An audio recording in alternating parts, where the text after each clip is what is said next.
up for T-Pose!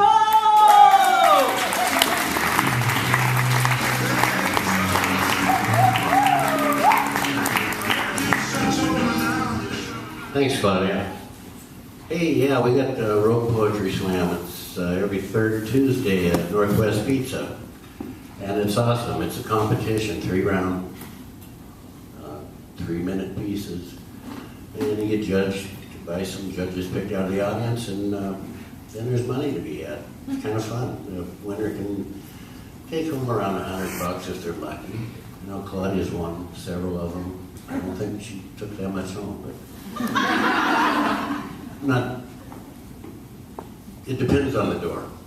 It's a $3 cover. I think we're going to raise it to $5. I've been looking around and all the slams in the world appear to charge $5, and that goes to the poets. So come and check it out sometime. All right, I'm going to give you one I called What We Were Going to Do.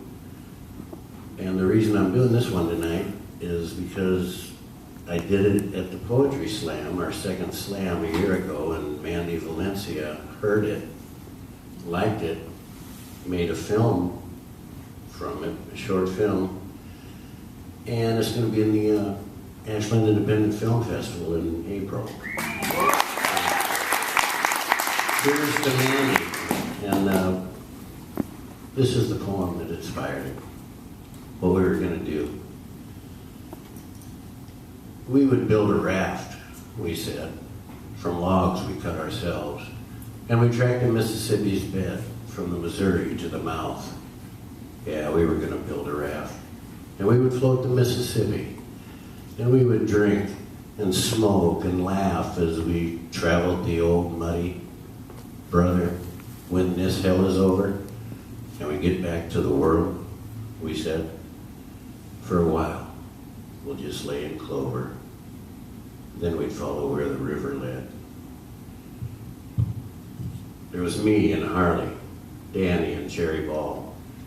Cherry Ball was actually David Ball from Eugene, Oregon, one of the few homeboys I had over there. We called him Cherry because as a paratrooper until he had made jump number 6, you were considered Cherry, hence Cherry Ball, straight out of jump school.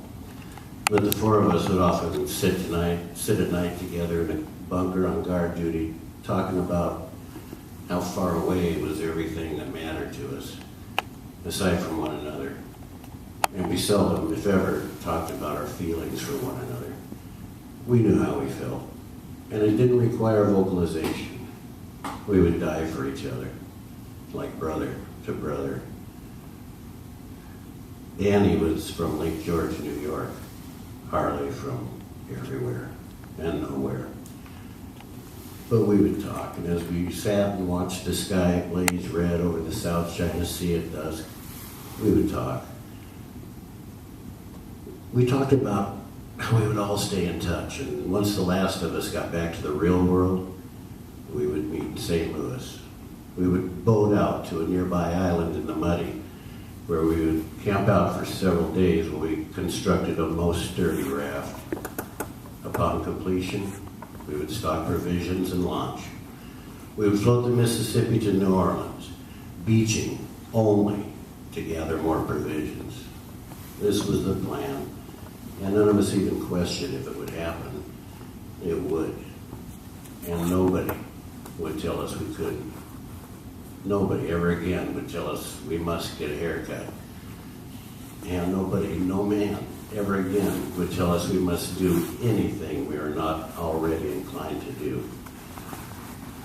Yeah, we would talk. All night sometimes. The uppers helped. Kept us alert, you know.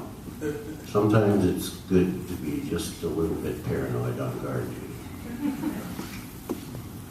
Come morning, it's be careful today, brother. We'll talk again tonight. We'd all go off to our own hood shirt hammock to catch a few winks before we had to move out.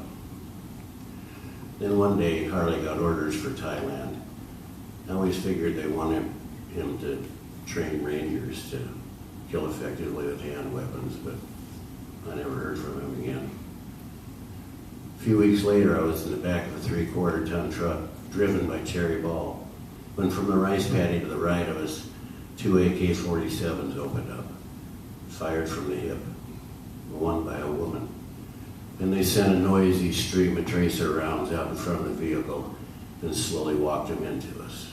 We all ducked as the round struck the vehicle. I was stunned, but unhurt. David Cherry Ball was struck in the shoulder and the head. But this hell of a man refused to relinquish his position as driver, and he drove himself to the nearest med station at LZ English, 15 clicks away. You know, I never called him Cherry again. Well, Danny left country a few months before me, and once I left, although on a few occasions I attempted to find the guys, I never heard from many of them ever again. I guess in a way, the real world turned out to be just another battlefield on which we each had to fight alone. But I'm confident that those of us still living remember when we would build a raft, we said. From logs we cut ourselves. Then we tracked the Mississippi's bed from the Missouri to the mouth. Yeah, we were going to build a raft. And we would float the Mississippi. And we would drink and smoke and laugh as we traveled the old muddy. Brother, when this hell is over and we get back to the world, we said, for a while, we'll just lay in clover. And then we'd follow where the river led. Thank you, guys.